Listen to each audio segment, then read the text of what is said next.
want. Mm-hmm.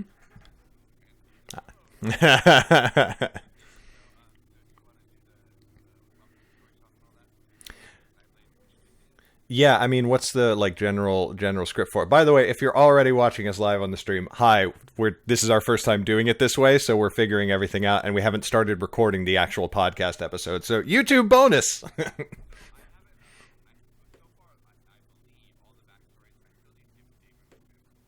Uh huh.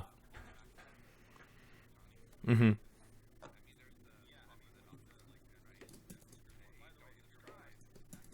Right.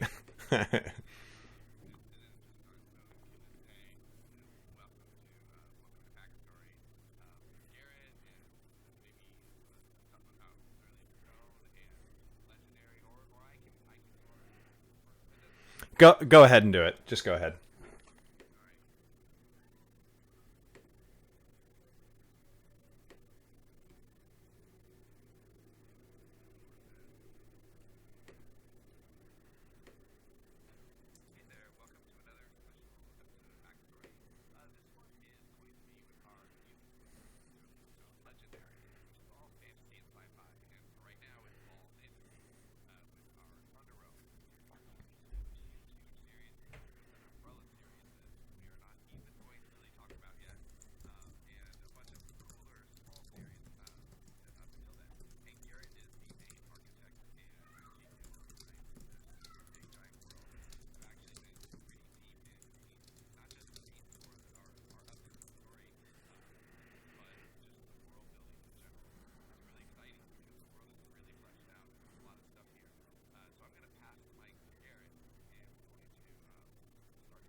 Yeah, like no kidding, just wrapped. We just got the final Scrivener file today, and I'm working on formatting it and putting it out and everything. But we will not be doing spoilers for later books in the series, obviously. Although there will be spoilers for Nightblade. So I guess if you're listening, pay attention to that. But we won't be. We'll announce when we move from book to book and and so you can avoid spoilers for how far you've gotten in the series. This is crazy.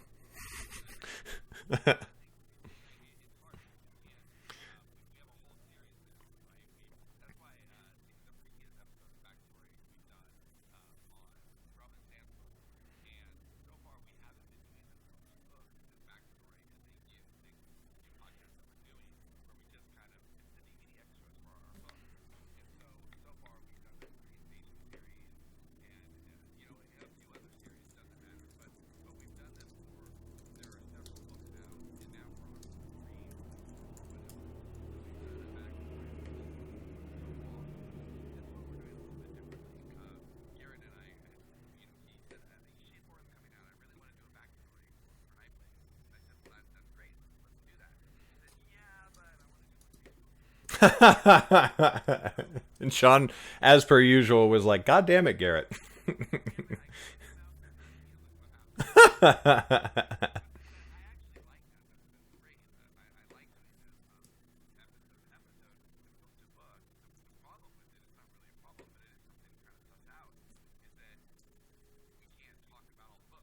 Right.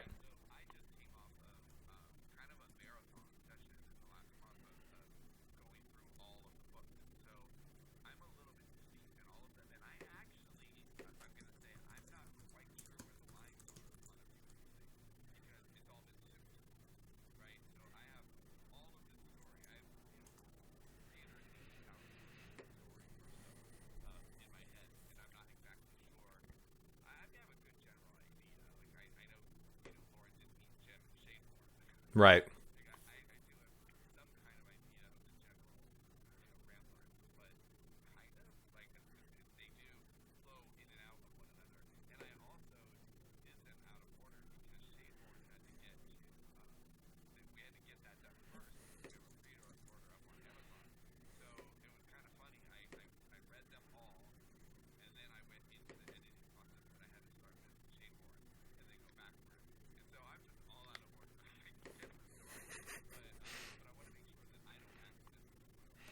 Yeah, so I'm responsible for keeping separation between the different books, and so if I screw up, it's all on me, basically.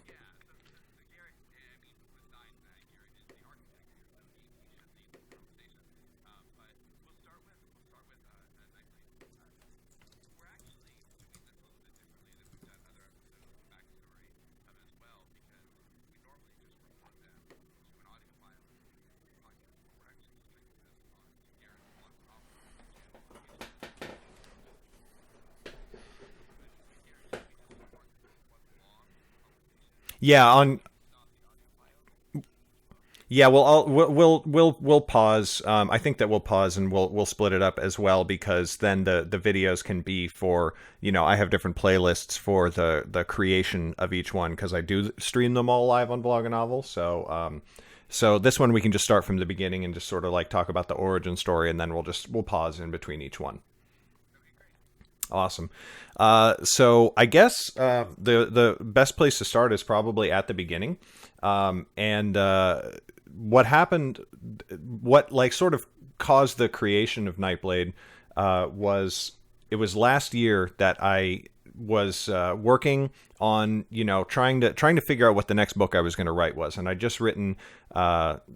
Earlier in the year, I'd written Wormspire, which is the second book in the Realm Keeper series, which I co-write with my friend Zach, pen name of ZC Bolger, and I had been working on a book, Rebel Yell, which is like a literary novel, right? And that's kind of a yeah, exactly. Like, it's kind of a dumb follow-up to a fantasy series that a lot of people actually liked, but Zach was in Miami, and he was doing different stuff, and so I kind of around, I think it was September or October, I started feeling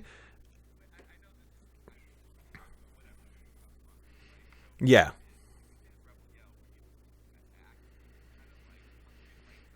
Yes.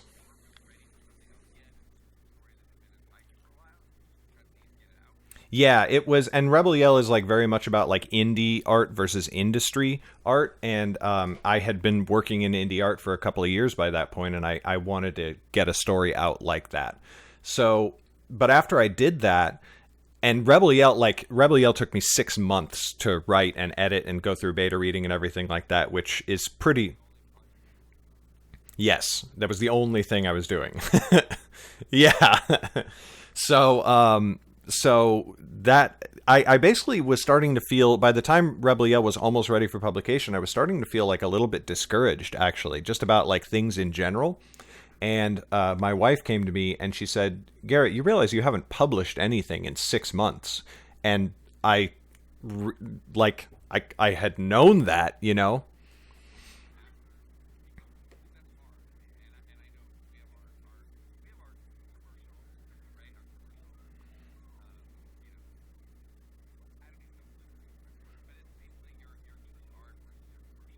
Right.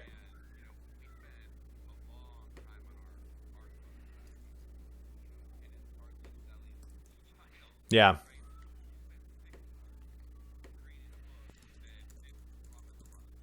Yeah. Yeah, exactly. And so she was just like, "Hey, maybe you should start writing things so that you can publish them again." And that's actually where I first came up with the idea of Vlog a Novel. I said, okay, I had been doing exclusively serialized fiction up to that point. Everything that I'd written so far, except for Rebel Yell, was serialized. So I said, okay, I'm going to start a new series, and I'm going to write and release one episode every single week, like you and Dave did back when you started Yesterday's Gone. And so then I needed to decide what story to write. Obviously, that's the next step.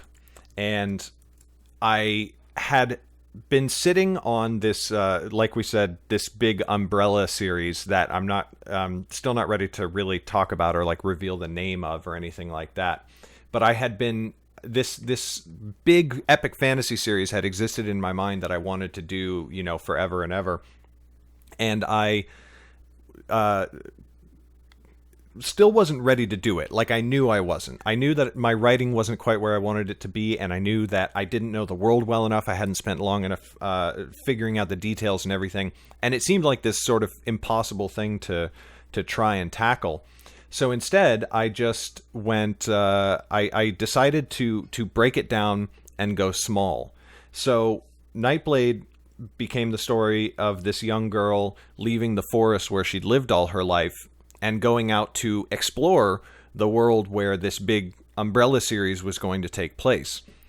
So by doing that, I got to explore everything a piece at a time. And a lot of details started coming out just sort of like in the writing. Like I would write something and I would say something about wizards, and it was like I kind of made it up on the spot, but it also made sense with everything else, you know?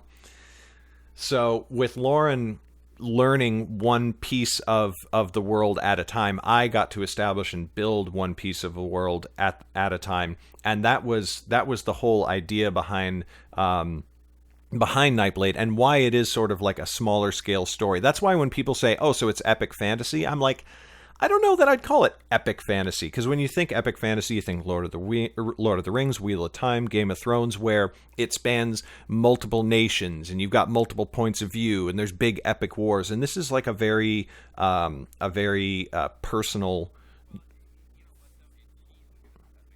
Yes, yeah,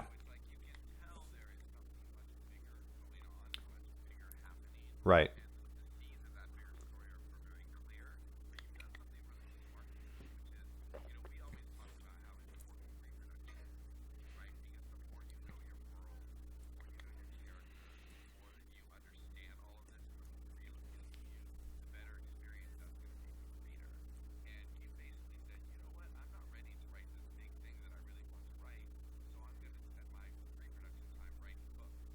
Yeah.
Well, I'll take the compliment. Do you want to pause it for 1 sec? I need to fix something on the audio really quick. Just pause the recording. Oh, really? All right. Well, we're going to do it real quick then.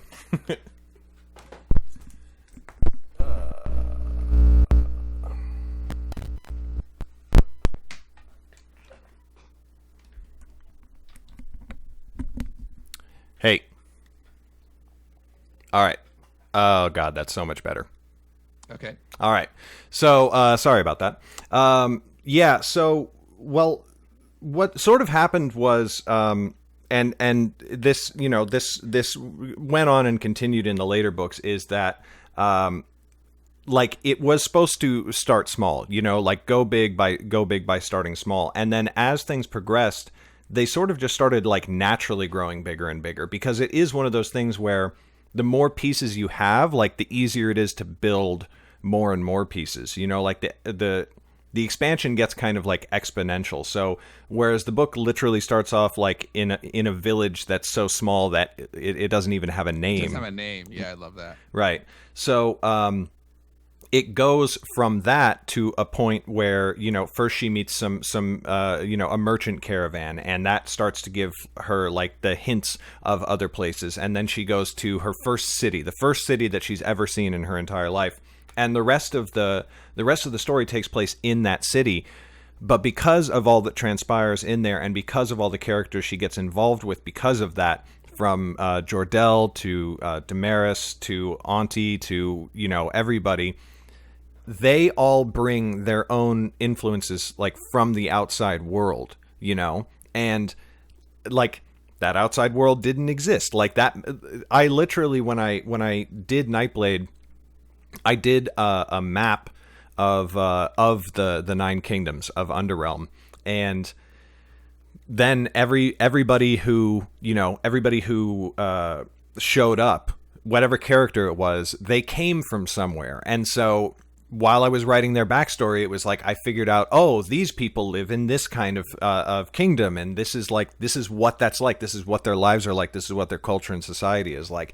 And so I don't think that I ever would have come up with that if I had tried to like do it from scratch. Like I needed people to. I needed the characters to tell me what their lives were like back home. You know what I mean? And their homes became the whole world and everything like that. This is the first time that's ever happened. Like this is the first series that I've ever done where it was like that big and broad and expansive. And so I don't know. That was just. So do you stop like while you're writing, and all of a sudden, Jor-El is finding, flesh, and you're figuring out who he is and all of that.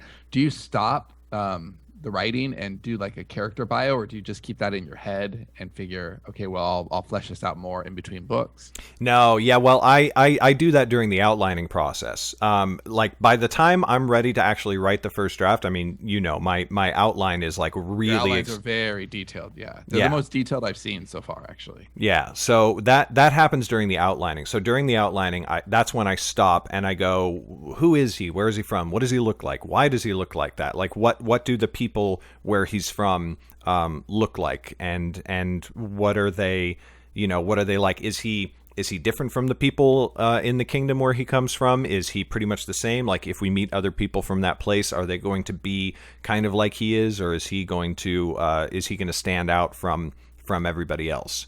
And of course, if it's going to be a recurring character who's going to go a long distance in your book, you do kind of want them to stand out, obviously. But yeah, so it was really during the outlining process where I not only started like building the world and the kingdoms and like the magic system, for example, but also, as part of that, figuring out like where sort of everybody came from, and what sort of circumstances led them to become the people that they were, like, which is I think really like one of my favorite instances of that is the family Yaren. Damaris and Annis and everything like that. And it's like, I just, at first it was just going to be, okay, so she runs into these merchants and then, they kind of turn out to be criminal and everything. But then that led into the building of something which isn't really, I don't think it's not a spoiler for Nightblade, but it's also not talked about in Nightblade, which is the whole system of like royalty and aristocracy. So there is the actual royalty, the people of royal blood, which is, like they are, actually related to the king in some way, however distant. And then there is the merchant class, and they're still definitely aristocracy, and they hold a lot of power, but because they're not royals, they can never, take the throne. And there's this very sharp divide between the two groups, and like the royalty. But you now have it where the merchant class is almost greater as far as wealth, right? They're growing so much in wealth that they're kind of superseding the noble class, which is really interesting. Yeah, and that gave rise to like an idea for the Umbrella series, where the tension between the royalty and the merchants come to a head, because like the royalty wouldn't marry a merchant. They wouldn't marry somebody from that class because they don't want to let them in the door. Like it's very exclusionary and very elite, right? Because like if that person marries in, then all of a sudden the merchant family is related, however distantly, to the royalty. So like a prince or a king might find like a commoner that they fell in love with, and like they might. You got some great Romeo and Juliet potential. Yeah, exactly. So just sticking to Nightblade, because I love all the big world stuff, but right for Nightblade, what's something that surprised you? Because you can have the most thorough outline in the world, but still, when you get into the meat of the story, there is stuff that characters surprise you, things surprise you. So there had to be something in Nightblade that surprised you, and what was that? Auntie and Jor-El really surprised me. A lot of people talk about Jor-El, and I mean, if you've read Nightblade, you know this. He goes on in the series, right? So so a lot of people write me about him, either about Nightblade or the next book, Mystic, and they want to know more about him. They want to know they want to know more about the Mystics in particular, and the next book kind of goes into that a little bit more. And I was kind of expecting, I was expecting him to be less. I don't know that I was expecting to like him personally as much as I did. You know, I was like, oh, this guy's really, I like him, and I like him from the first sentence. He's just a really likable character. There's something really warm about him, and the way he treats Lauren with such manners, right, immediately. And at that point in the story, you're kind of hungry for her to just have a little bit of respect, you know? Because she's so just like crapped on by her father and her mother, and then she's just kind of, and she thinks Damaris is going to be all great, and then Damaris turns out to be a fucking psychopath. Yeah, that's a very narrow escape. And then she's she's got the whole thing with Auntie, and it's just a very bad few days for her. And then she meets this person who just seems to really respect her, like right off the bat, and it makes him so immediately likable. And there's also that hint, and I think the whole series does this very well. There's that hint of something larger just behind the veil. Right. Like, mysteries are always great in fiction, right? The stuff that you cannot see but is there. And I think that's kind of beautifully done in Nightblade, where Jor-El is almost like a representative for all of the world's secrets in that first book. Right. Because and that certainly expands as the books go forward. But in Nightblade, you get this tease, but he's almost like, I know everything. Yeah. Stick with me. And reader Lauren, Lauren is the stand-in for the reader. She's there on our behalf. We only know what she knows, but Jor-El knows everything. I mean, he doesn't, but for our purposes, he does. He is the keeper of all the mysteries. It's one of those things too, where Nightblade and the Nightblade Epic in general is supposed to be very much a story about like growing up, coming of age, like that kind of thing, in a very obviously like exaggerated manner. But one thing about Jor-El is when Lauren first leaves the forest, she's I mean, as they usually are, she's like really naive, right? So she meets Damaris and she's like, oh, this is awesome, like we're going to be the best of friends, and that swiftly turns so sour. And so by the time she meets Jor-El, she's way more cagey. Like, he is friendly and he is warm right off the bat. But now Lauren is like, no. And if she had happened to run into Jor-El before she happened to run into Damaris, like how much... Oh, and Zane as well. Who Zane helps her get out of the forest, and then he just ditches her like that. So she gets 2 hard knocks from Zane and Damaris back to back. Zane's kind of a punk. He is, yeah. He people have described him as their problematic fave, where it's like we'll talk more about Zane in future episodes for sure. But wow, Zane he does not start off on the right foot, and he just continues to misstep through the series. He has so many problems. Yeah. But people do say he's their problematic fave. And like, I've had people like compare him to Snape, and I'm just like, oh, thank you so much. Cause like Snape, I don't think Zane is anywhere near as bad as Snape was. But like, he is, Snape did some good things, but was generally like kind of an asshole. And Zane does like more good things, and I think he's more motivated for right reasons, but he is also a tremendous asshole.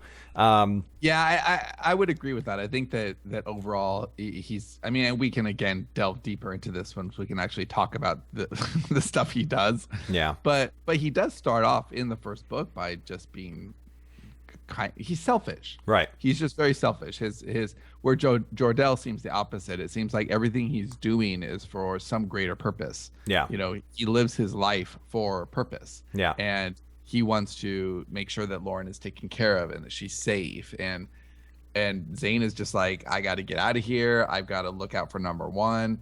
And you could tell early on he does have a conscience. You know, he does get talked into helping them out of the city, and you know he is doing that, but you could just never fully trust the guy. Yeah. And that makes him a really interesting character, because you don't want people who are just, you know, not good or bad. They're black or white. Right.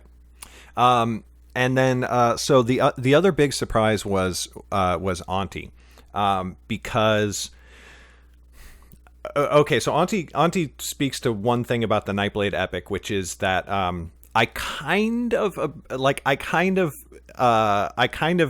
push back when people describe the Nightblade Epic as young adult, and I took further steps to sort of distance myself from it as the series went on, just because like there's certain things right from book one that I don't want kids to necessarily read, and Auntie was one of them. I came up with her character. I came up that she was going to be a bad guy. And at first I was like, well, maybe she'll be a little bit like Damaris, where you know, people are like, oh, Damaris is such a bitch. And I'm like, but is she? Is she? Like, okay. So Anna says that she was like very, very mean and cruel and did all these bad things on the High King's, on the seat. But we haven't seen that personally. And while like right in the beginning, she did try to screw Lauren over, it was to protect her own caravan and to protect Annis and to protect like her people, right? And even after that, like after Lauren escapes and goes back and meets Damaris again, Damaris is very courteous and very respectful of her in her own way. Now she kind of treats her like a player, you know? She's like, "Oh, you want to work with me? Well, this is interesting." Like there's and I mean hopefully it came through, but like there's this this kind of affection, this almost reluctant affection. It's like there's something no, it's definitely there, and I think that's one of the things that makes it interesting. Layers are always interesting. Yeah. And there's not good or bad, you know. I mean I would classify Damaris as a bad character, you know, I mean morally, but I also understand her. So yeah. While she does things that I think are morally, you know, like repugnant, yeah, I still understand her. I still understand she is a product of her upbringing and her family and, you know, her trade. And maybe bought into it a little too much, you know, and like that's her what do you call it? Her great sin or whatever. Yeah, but she traffics in illegal goods. Yeah. Like, of course she would have to protect herself. You don't traffic in illegal goods and also not be willing to carry the ball all the way. Right. Like she has to also, okay, well, I'm gonna have to murder every once in a while. Like, but it makes for a layered, interesting character, and it makes for a dialogue that's believable, and you know, it makes for conflict, and good stories are conflict. Yeah. Now, how did you know how to? Because you at this point at the end of Nightblade, you had to know, okay, I've got a lot of books here, right? Like I want the series to go on. How did you end it in a way that was satisfying for Nightblade as its own, but also allowed, you know, you to build the world big enough? Okay, now it's exciting. Now people are going to want to read Mystic. And how much of Mystic did you have kind of, you know, in your head before the end of Nightblade was even done? Mystic was almost blind after book one. It was almost blind. I knew that I wanted to explore the Mystics more, and I knew that I wanted to learn more about Zane, but I almost went like completely blind into Mystic and sort of let the story like, okay, well, what does happen next? What does happen next? Like I didn't know what I wanted to happen at the end of Mystic before I started writing it. You know what I mean? Whereas like well, I didn't know what I wanted to have happen at the end of Nightblade either, and that sort of came from because that was the first one and I was discovering everything very newly. How I knew by the time I got to it in the outline, I knew that I wanted Lauren to win, you know, and I wanted to start seeding the idea that like she does become this sort of like figure of renown, and she thought that was going to be She thought that that was going to be different than it somehow was. You know, she thought that it was going to be like, I don't know. Well, like, she just expected adventure. I'm going to leave and right. adventure's going to find me and I'm going to be like this great Manette. And yeah. How do you say that, by the way? Is it Manette? Just Manette. So like, but it wasn't like that. Well, what she realizes is that in order to like become renowned or famous or become the person she wants to be, she has to go through periods of intense darkness and you know, when he was, she kind of realizes that when he was in the middle of it, Menet probably wasn't having a good time at all. And it's only with the benefit of, you know, years and years passing, maybe centuries, and hearing it around a campfire or whatever, that she can enjoy those stories, because he certainly didn't. You know, she tells the story of how he was locked up in jail and he used his cloak and soaked it with water to bend the iron bars and escape. Well, that sounds super cool, but she realizes by the end of the book that like it probably has to be in her own waste and other people's waste to make that happen. Yeah. Exactly. It's pretty grim. All right, well, good stuff happens in Mystic. So let's actually well, this has been. I do want to finish one quick thing, because I started the thread on Auntie and how it makes my book not young. It makes the series not young adult. When I started Auntie, like I said, I wanted her to be like a little bit more like I imagined her very much like Damaris, but then I was like, but I already have Damaris. So Auntie is like, she's crazy, and people, I think people kind of gloss over that, and I think that they make assumptions about her, or they skip over things and don't think about them too hard, when if they do think about them, it would make them intensely uncomfortable. And that's Jem's, when Jem confides in Lauren that Auntie maintains her control over her like flock of little like thief boys by abusing them sexually. Right. You know, but it's not explicitly stated, right? Which is what keeps it okay to be young adult. Like, I mean, I have a 13-year-old daughter, and I had no problem with her reading Nightblade whatsoever. Yeah. And most of my catalog, she's not allowed near. Right. And so, but like as things progress, like the things you're talking about for the big Umbrella series, no way. You got to wait until you're older. Although by the time it gets written, it'll be fine. Yeah. But as of right now, and I think that's okay. I don't think it's anything to shy away from. Yeah. You know, the book will grow. You know, it will certainly. You know, it's not Stephen King, right? It's not that dark. The darkness, I think you actually do. I think you should celebrate it. You do a good job of hinting at a lot of things, right, without explicitly stating them. And I think that's a maturity in writing, and that's a good thing. And then, of course, as the the story itself can grow along with the audience. Yeah. Once you hook them, then you can start having a lot of fun. Yeah, which we'll talk about in the other books, in the future books. Right. So this has been the first Nightblade backstory, and we're going to record a Mystic backstory right now. So if you've read all the books, you could just binge listen to all of these. And thanks for listening, and we'll see you next time. Okay, so that's Did you stop? The first one. Yeah. All right, YouTube, signing off for a second. We're going to start a new live stream, new video, etc., etc. We'll be back in a couple moments. Bye.